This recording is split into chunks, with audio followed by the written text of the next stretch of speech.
El programa agrícola de Bayunío Tía María ha beneficiado a 250 agricultores en el año 2019, como es así, asistencia técnica, fumigaciones y elaboración de biol. En el área de fumigaciones hemos brindado equipos e insumos a los agricultores en el campo. También hemos brindado capacitaciones a los agricultores en el manejo de plagas y enfermedades. Hemos desarrollado el proyecto de olivocultores en la zona Huerteros. Nosotros estamos en contacto con todos los agricultores. Ellos nos llaman, nos visitan y así mismo nosotros también vamos a sus parcelas. Amigo agricultor, es importante reconocer que existen otras zonas también donde se desarrolla la agricultura, que con determinado tipo de tecnología, innovación y modelos de negocio han alcanzado buenos resultados.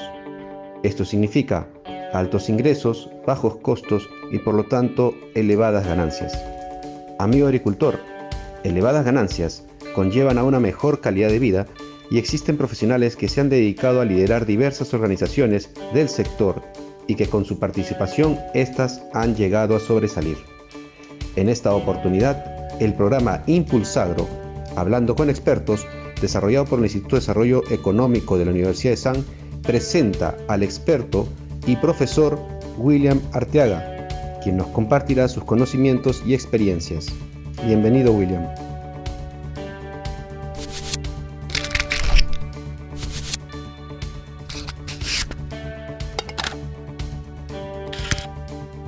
Muy bien, damos inicio a la segunda sesión. En esta oportunidad vamos a hablar sobre las ventajas comparativas y las ventajas competitivas. No, esta definición de las ventajas comparativas y de las ventajas competitivas ha servido para elaborar en muchos casos diferentes estrategias, identificar para algunos países, como es el caso del Perú, pero incluso para algunas zonas de producción, para algunos valles o para algunas fincas, ¿no? La identificación de lo que podría ser lo que se llaman las ventajas comparativas y las ventajas competitivas.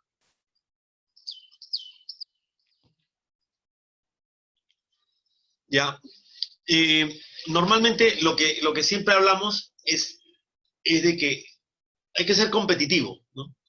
Pero cuando comenzamos a preguntarnos qué cosa es competitividad,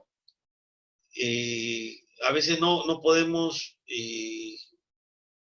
relacionar o darle una racionalidad al concepto que tenemos y que todo el mundo nos dice. Pónganse a pensar, ¿qué cosa es competitividad? ¿Es producir más? Competitividad es producir más con menos costo, ser más rentable, ese es ser competitivo. Yo puedo ser rentable y capaz no soy competitivo, o capaz no soy rentable y soy competitivo. Puedo ser competitivo artificialmente o puedo ser competitivo natural, de manera natural, ¿no? A veces yo puedo bajar costos y no soy competitivo. Yo sigo bajando costos y no soy competitivo. O sea, podemos tener el caso del arroz. En Arequipa la producción de arroz es una de las más altas a nivel mundial. Pero sí la más alta a nivel mundial porque no es competitivo. ¿Y cómo entonces la selva que produce menos sí es competitivo? Y cuando mira uno los costos de producción de Arequipa, con los costos de producción de la selva, resulta que la selva produce menos, pero a un menor costo. Y el costo unitario en Arequipa es mayor.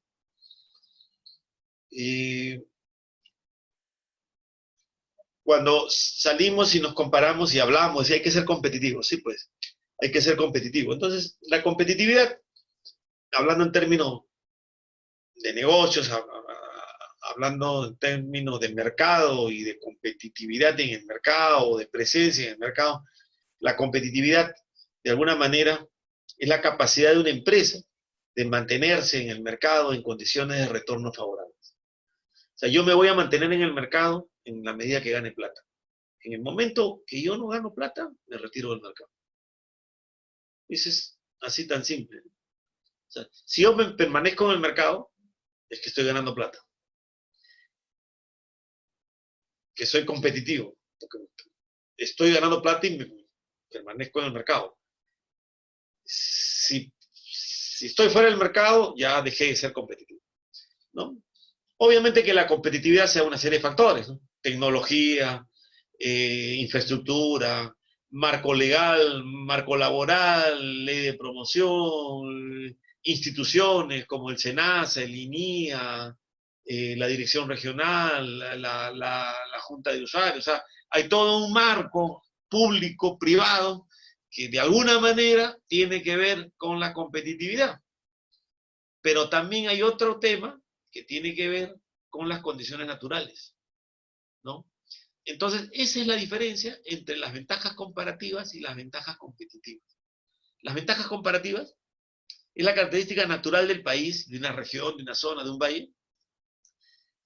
No se ha hecho nada adicional para obtener esta ventaja. Puede ser el clima, puede ser el suelo, puede ser la ubicación cerca a un puerto, puede ser la ubicación frente a un gran mercado. Por ejemplo, México está en la frontera con Estados Unidos y tiene clima para producir hortalizas.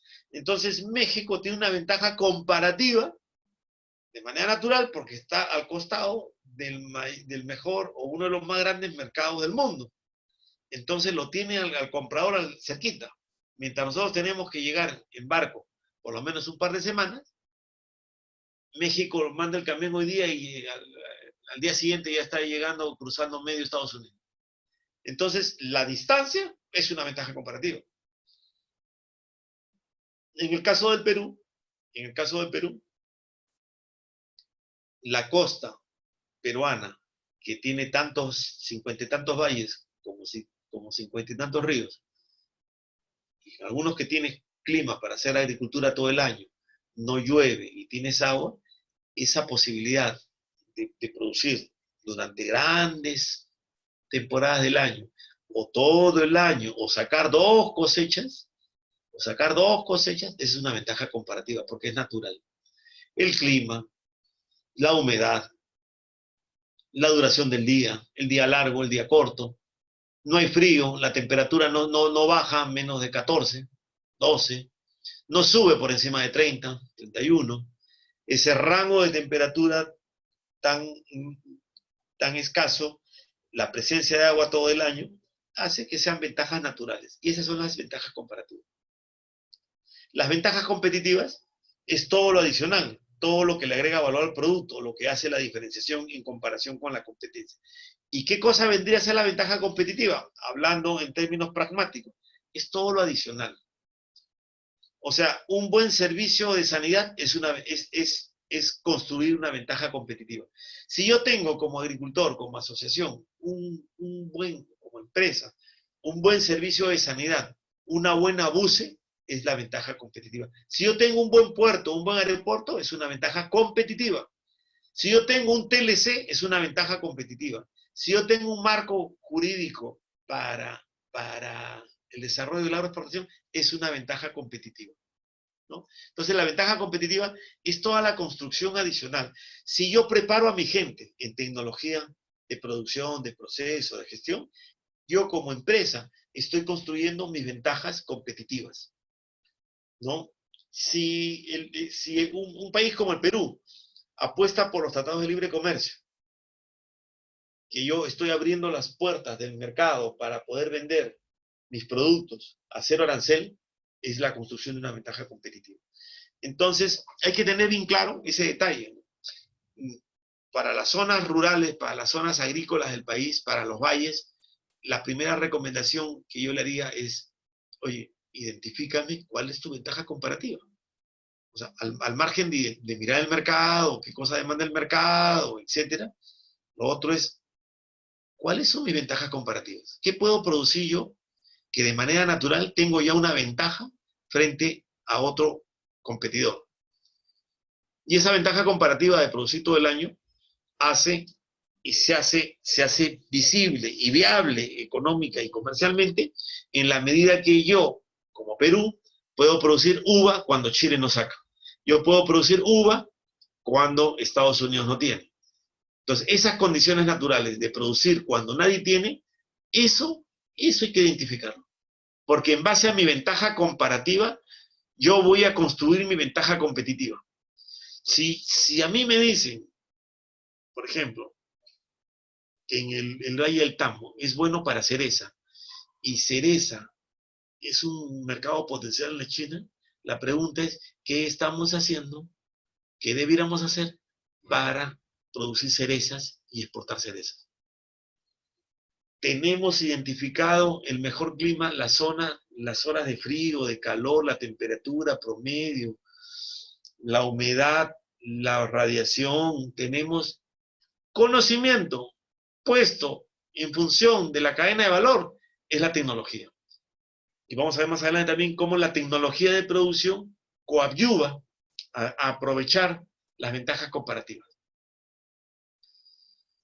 Entonces, ojo, en el capítulo pasado hemos visto el mercado, ¿no? Cómo los commodities, los especiales, las estrategias, cómo me posiciono por la oportunidad, la posibilidad, el commodity, el especial, el superfood, etc. Ahora estamos hablando del territorio. ¿Tengo o no tengo las condiciones de clima, de agua, para tener una ventaja comparativa? ¿No? Hay muchos exportadores, por ejemplo de Granada, que antes de hacer la gran plantación han comenzado a averiguar dónde están las condiciones de clima especiales para poder sembrar de manera competitiva, ojo, ahí viene el término competitivo, en base a mis ventajas comparativas. Porque si no, es salir a producir con anteojeras. Salir a producir sin conocer, uno, el mercado y sin conocer las posibilidades de tus ventajas comparativas. Si yo voy a producir manzanas, cuando sale Chile, ¿ustedes creen que tengo opción para competir con Chile? Si yo voy a producir manzanas, cuando Chile tiene como 50 años de historia exportando manzanas, ¿voy a ser competitivo? Probablemente no, porque si la voy a sacar cuando saca Chile, no tengo ninguna ventaja comparativa y voy a perder competitividad. Entonces, miren que gran parte del desarrollo hortofrutícola fresco de exportación más dinámico en el Perú se basa en las ventajas comparativas. Y el Estado y el sector privado ha hecho su rol de construir las ventajas competitivas. El marco de políticas, puertos, aeropuertos, TLC, SENASA, BUCE, MINCETUR, ProPerú, todo. Los privados han invertido. ¿Qué pasa con el pequeño productor? El pequeño productor tiene, el primer paso es, identificando las ventajas comparativas, hay que construir las ventajas competitivas. ¿Cuál sería la construcción de una ventaja competitiva para un pequeño productor? La asociatividad. Porque si no tengo yo volumen, tal como les decía, si yo quiero hacer agronegocio, tengo que conocer el mercado. Si yo quiero ser agricultor, me quedo en mi chacra. Si yo quiero hacer agronegocio, tengo que conocer el mercado y las líneas de proceso. Tengo que construir mis ventajas competitivas. Tengo que darle know-how, tengo que darle tecnología, tengo que darle conocimiento científico en la cadena de valor. Tengo que darle tecnología a lo largo de todos los eslabones de la cadena.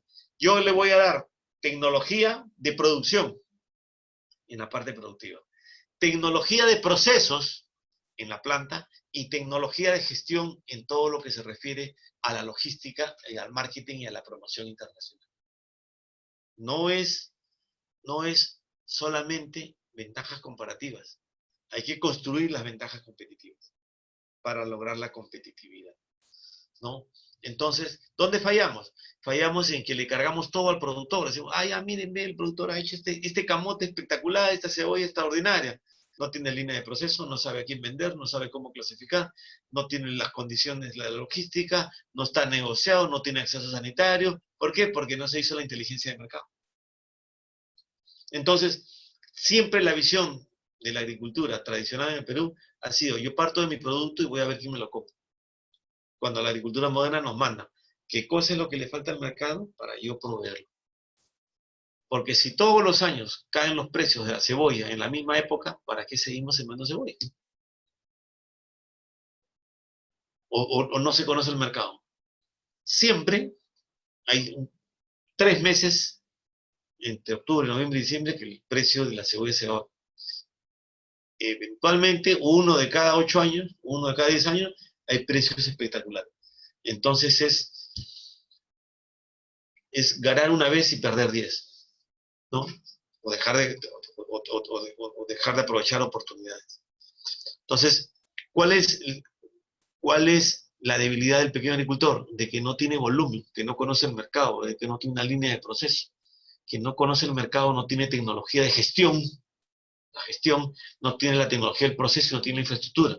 Entonces, si tiene esa falencia, vamos a cargar todo al agricultor y el agricultor va a estar ahí, produce tu super ajo, tu super papa, y espera que el ajo se ponga a buen precio.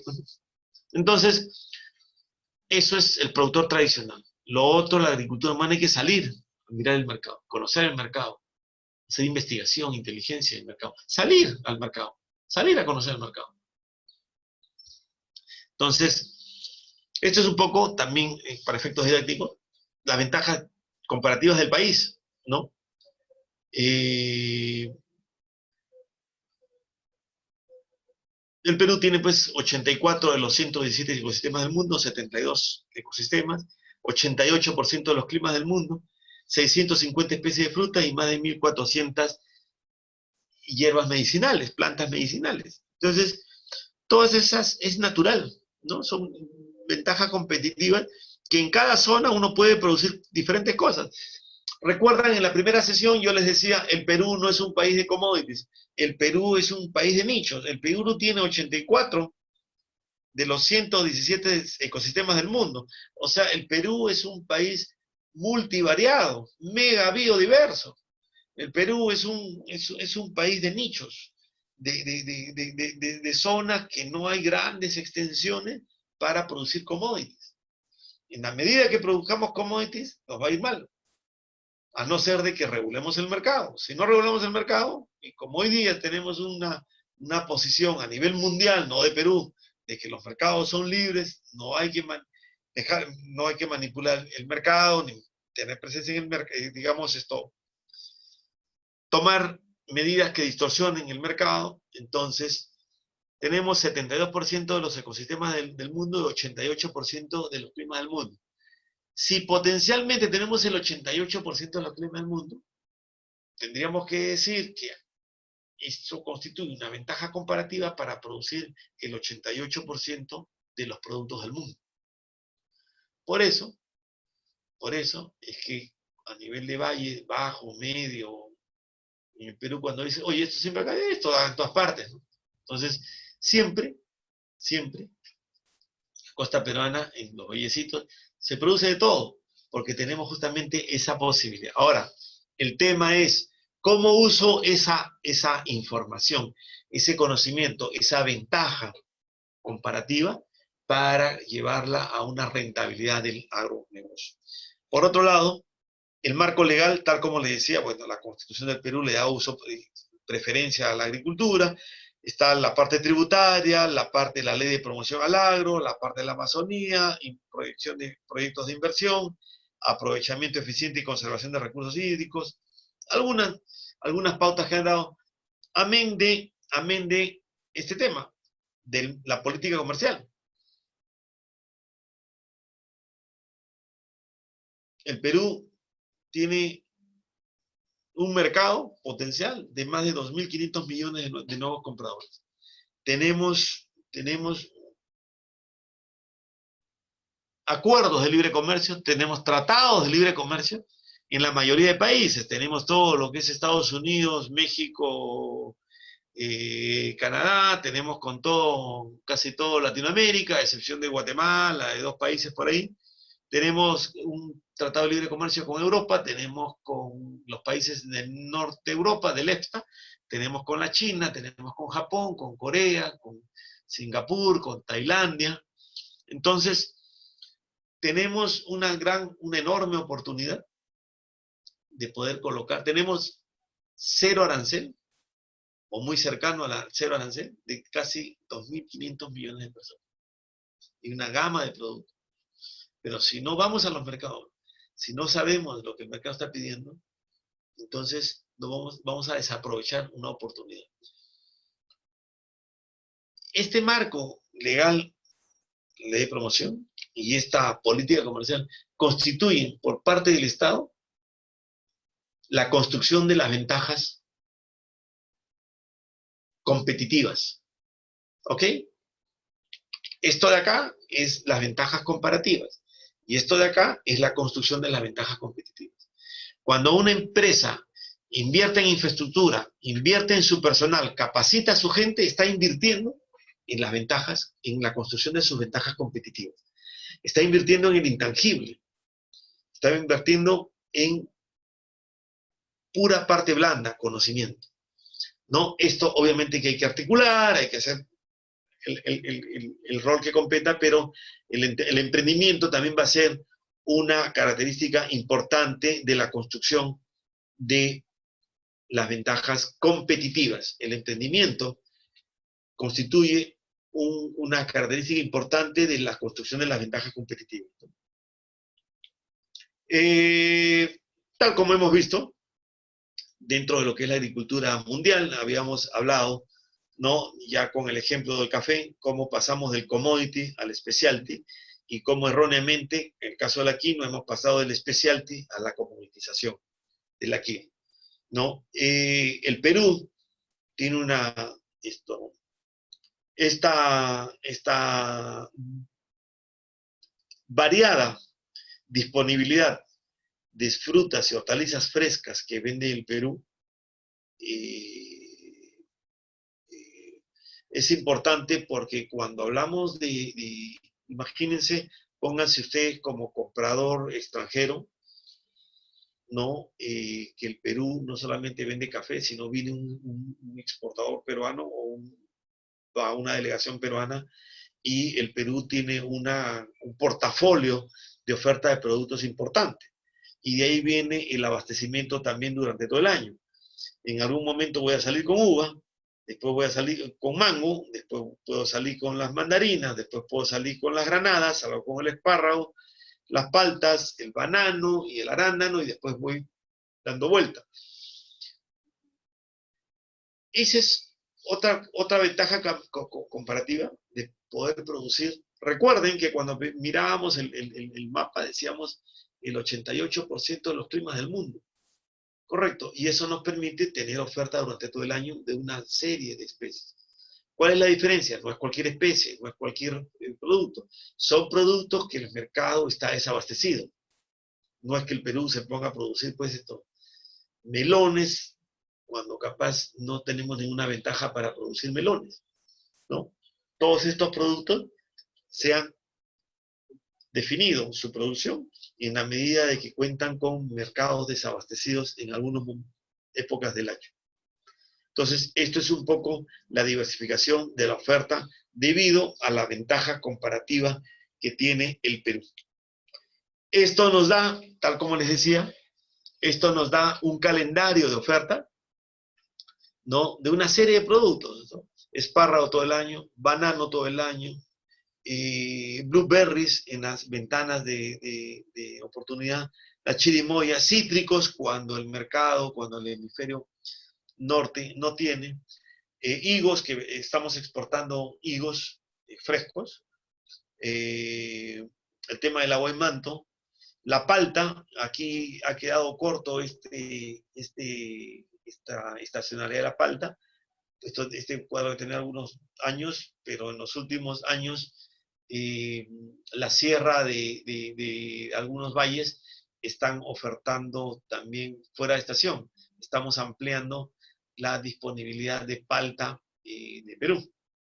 Es un tema importante, ¿no? O sea, no es un tema de sacar palta cuando todo el mundo tiene. Nosotros deberíamos aprovechar con información, con inteligencia, con tecnología, ¿no? De la información, ver cuál es la zona propicia para sembrar palta. En cada valle, en cada valle. Y obviamente que el suelo, la calidad del agua van a ser complementarios, pero es importante identificar, antes de sembrar la palta, identificar el suelo la calidad del agua y el clima, las condiciones del clima. Hoy día, con toda la tecnología que hay, uno puede saber cuál es el comportamiento de las curvas, de las principales variables agrometeorológicas en cada valle. No puede saber cuál es la temperatura mínima, máxima y cuándo va a florear la palta y en qué momento se va a producir la palta. No hay que ser mago ni nada, ya hay tecnología para identificar ese tipo de variables. Eso es tecnología y eso es construcción de ventajas competitivas aprovechando las ventajas comparativas. ¿Ok? Si uno quiere el éxito, tiene que prepararse de esa forma. Obviamente que hay una serie de productos como los mangos, el páprica, piquillo, la granada, las arvejas, las cebollas, etcétera, etcétera, básicamente tabuladas y descritas con este calendario de estacionalidad de Perú, ¿no? Que puede ofertar. Y eso es un poco lo que les mencionaba hace un momento, ¿no? El Perú va con esta cartera de productos en esta oportunidad. Entonces yo te voy a ofrecer una serie de productos durante algunos meses del año, ¿no? Y esto es un poco lo que pasa con la contraestación, ¿no? Acá miramos los meses en que Estados Unidos puede producir uva, ¿no?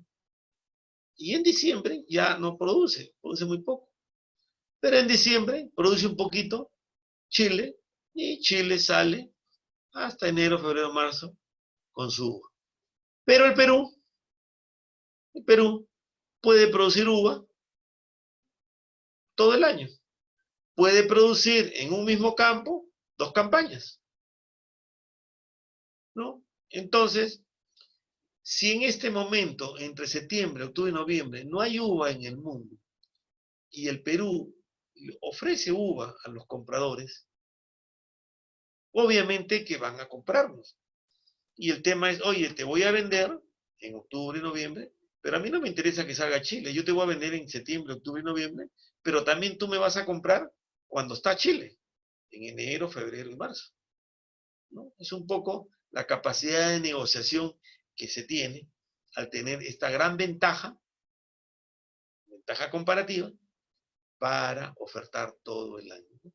Entonces, esto es lo que hablamos del mercado de la contratación, que ha sido y es el principal instrumento estratégico para el desarrollo de nuestra hortofruticultura de exportación, ¿no? De ahí, obviamente, que el Perú, durante todo el año, ¿no? El tema ahí de los microclimas, perdón, el tema de los microclimas, está como hablábamos, el 88% de los climas, pero miren cómo hay zonas, miren, cuando hablamos de mango, por ejemplo, mango da acá y acá, hasta acá, y después da en Ica, hasta por Palpa he visto mango, ¿no? Hay condiciones, ¿no?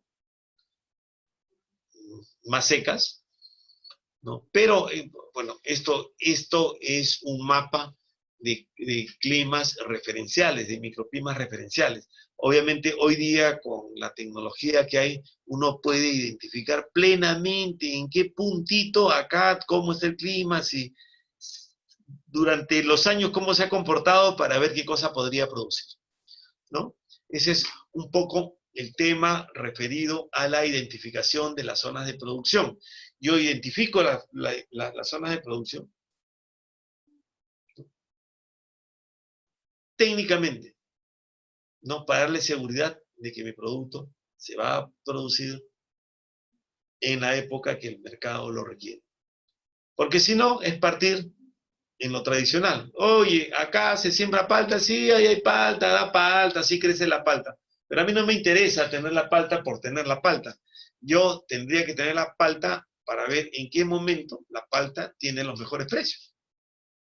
Porque si no, después que crezca, la palta, me va a decir, ¿sabes qué cosa? Mi palta recibe un bajo precio. Entonces, si yo no he previsto por un sistema interno de inteligencia comercial, esa situación,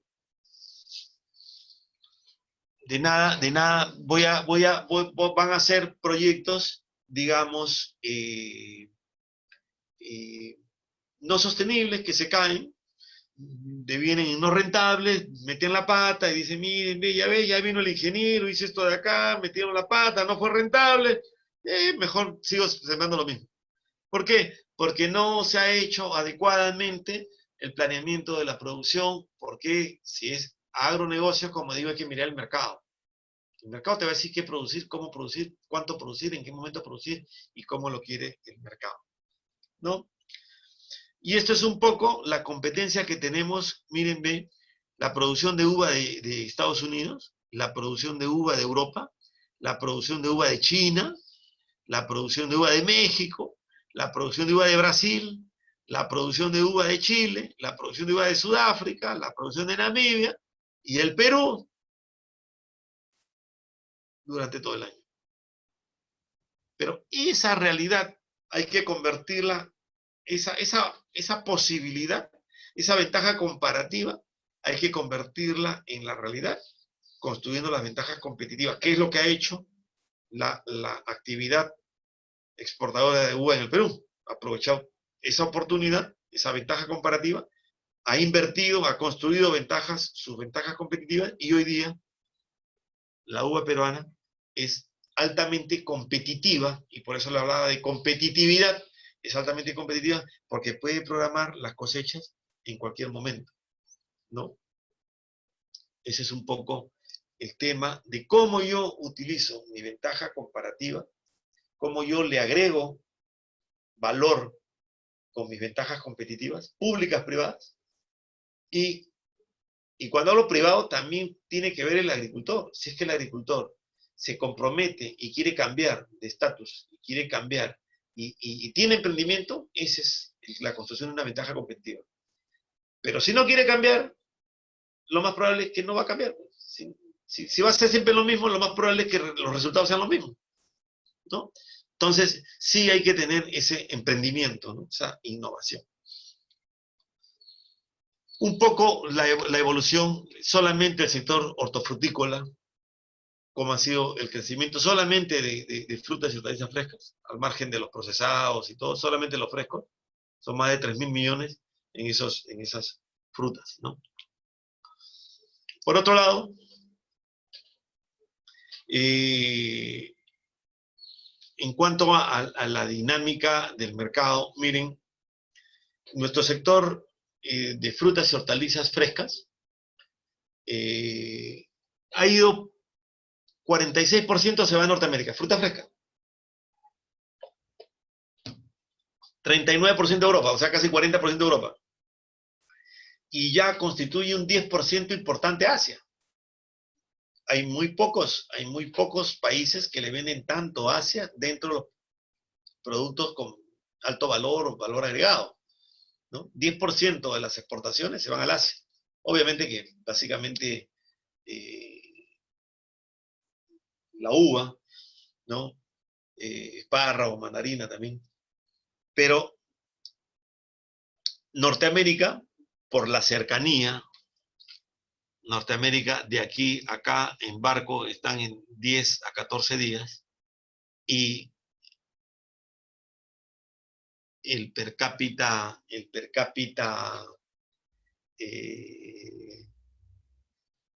consumo per cápita norteamericano, pues es mucho, mucho mayor que el peruano, ¿no? Entonces tienen un alto consumo per cápita, de tal forma que cuando ellos no tienen fruta fresca, están dispuestos a pagar buenos precios. Y esa es la oportunidad que el Perú le envía. Después se ha desarrollado Europa porque para ir a Europa hay que pasar por el canal de Panamá, y esto retrasa más que la distancia. El pase por el canal de Panamá demora por lo menos unos 5 o 6 días más. Entonces está un poco más lejano. Europa es el segundo país. Pero miren bien, la fuerza del crecimiento a Estados Unidos, el complemento del crecimiento a Europa, ha hecho que todo lo que no va a Estados Unidos, todo lo que va en Europa, va a comenzar a ir a Asia. Pero, ¿qué va a pasar cuando Asia siga creciendo? Pese a de que, obviamente que en Asia, unos mercados importantísimos como Corea, China y Japón, es necesario mirar otras opciones, ¿no? Como Australia, Nueva Zelanda y también algunos países, sobre todo de acá, de la parte de Emiratos Árabes Unidos, de Kuwait, de estas zonas de altos ingresos, ¿no? Entonces, un poco este es el esquema. En Sudamérica, solamente el 3% de las frutas se van a Sudamérica, básicamente porque producimos lo mismo. Casi Colombia produce las mismas frutas que Perú. Chile es un país frutícola por excelencia, entonces el comercio intra-Sudamérica es muy poco. Centroamérica, las economías son pequeñas. África también, Oceanía es la misma estación. Básicamente, nuestro mercado es Norteamérica, Europa y Asia. Entonces, si yo estuviera pensando en un producto, obviamente voy a ir donde me paguen más. ¿Dónde está la gente que paga más? Está en el hemisferio norte. En este hemisferio norte está el 80% de la población que produce el 85% del PBI o del valor bruto de la producción. El 80% de la población que produce el 85% del valor bruto de la producción. Entonces acá hay gente mucho más poblado está el hemisferio norte y tienen muchos mejores ingresos que el hemisferio sur. Por eso es que los 3.000 millones de fruta fresca se van principalmente al hemisferio norte, ¿no? Y ahí que pensar en otro producto de exportación, obviamente que también hay mercado para Sudamérica, para el África, dependiendo del producto, dependiendo los mercados, dependiendo mi ventaja comparativa, qué cosa puedo producir o qué le está faltando al mercado para yo poder producir, ¿no? Esta es una curva de conocimiento y de crecimiento que se van a dar a nivel de pequeño, mediano o gran productor, ¿no? El conocimiento del mercado. Finalmente, en lo que se refiere a las tendencias agroalimentarias a nivel mundial, ya hoy día las grandes ciudades y los grandes mercados están globalizados, principalmente en las grandes ciudades. Hay algunas tendencias en alimentos.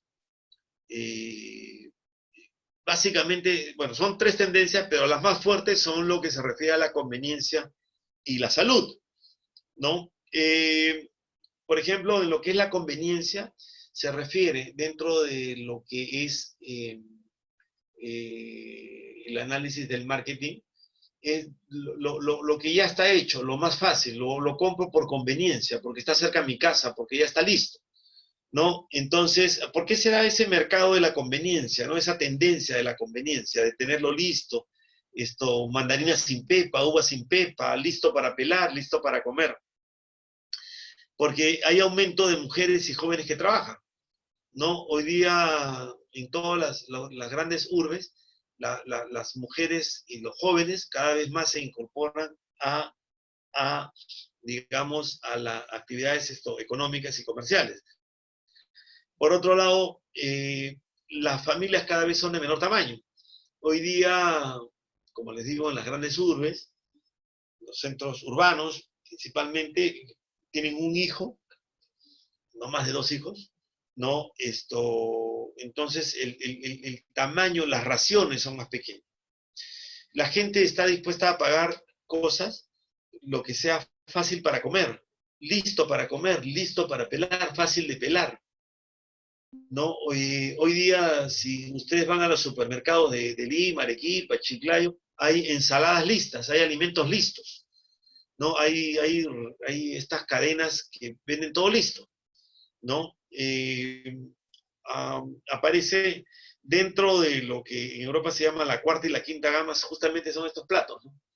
Ensaladas de vegetales listas para comer, ensaladas de frutas listas para comer, alimentos precocidos listos ya para comer, con la actividad, el tamaño de las familias y el tamaño de las familias pequeñas y los jóvenes incorporados a la actividad económica, hay una gran demanda de cosas listas, ¿no? Ya cada vez menos la gente cocina en sus casas. Cada vez las cocinas de las casas son más pequeñas, ¿no? Cada vez las ollas son obviamente más chicas. Todo es microondas, es refrigeración, es congelado, y aparecen la cuarta y la quinta gama, que son alimentos listos para comer, listos para llevar, ¿no? Entonces, como veníamos hablando, la incorporación de mujeres y jóvenes que trabajan, y también el tamaño de las familias, que es menor, un hijo o dos hijos nomás tienen, la gente está en la tendencia de comer cosas ya listas para comer, listas para llevar, ensaladas listas, platos preparados, lo que llaman en Europa la cuarta y la quinta gama, ¿no? De los productos, ensaladas frescas, frutas, hortalizas y productos cocidos listos para comer. Y la intensificación de la cadena de supermercados en todos los centros urbanos. No hay centro urbano, no hay ciudad importante acá en el Perú que no tenga una o dos cadenas de supermercados ya listos operando, ¿no? Por otro lado, la masificación de los estilos de vida, ¿no? La gente quiere comer productos funcionales, los superfoods, nutracéuticos. Hay mayor expectativa de vida en todo el mundo, ¿no? Y la gente anda preocupada por la salud, quiere consumir sano, inocuo, natural. Estas dos son dos tendencias importantes para mirar, analizar algunos mercados interesantes, ¿no? Y la tercera tendencia es que la parte de alimentos nuevos, ¿no? Llamados por el placer, nuevos sabores, nuevas formas, nuevos aromas, nuevos colores, ¿no? Y de allí también el Perú tiene mucho que ofertar, dada a la gran disponibilidad de insumos originarios del Perú que tenemos, ¿no? Entonces hay una oportunidad de la gastronomía peruana, ¿no? De incorporar estos nuevos insumos para internacionalizarse. Entonces, esto es, digamos, la lámina de las tendencias agroalimentarias, ¿no? Que de manera complementaria se unen a cómo miramos, ¿no? Cómo construimos en base a nuestras condiciones naturales, las ventajas comparativas, y construimos nuestras ventajas competitivas a nivel de país, a nivel de región, a nivel de provincia, a nivel de distrito, a nivel de valle, a nivel de asociación, a nivel de comunidad. ¿En qué cosa es lo que la comunidad tiene en condiciones naturales para producir, que lo hace diferente al resto, que lo hace mejor del resto? ¿Y qué tengo yo que aprender? ¿Qué tengo yo que incorporar? ¿No? La asociatividad, el emprendimiento, el conocimiento, la inteligencia de negocios, la inteligencia de mercados, etcétera. ¿Cómo hago yo para aprovechar esta coyuntura de las grandes tendencias, ¿no? La conveniencia, la salud y finalmente la tendencia del placer?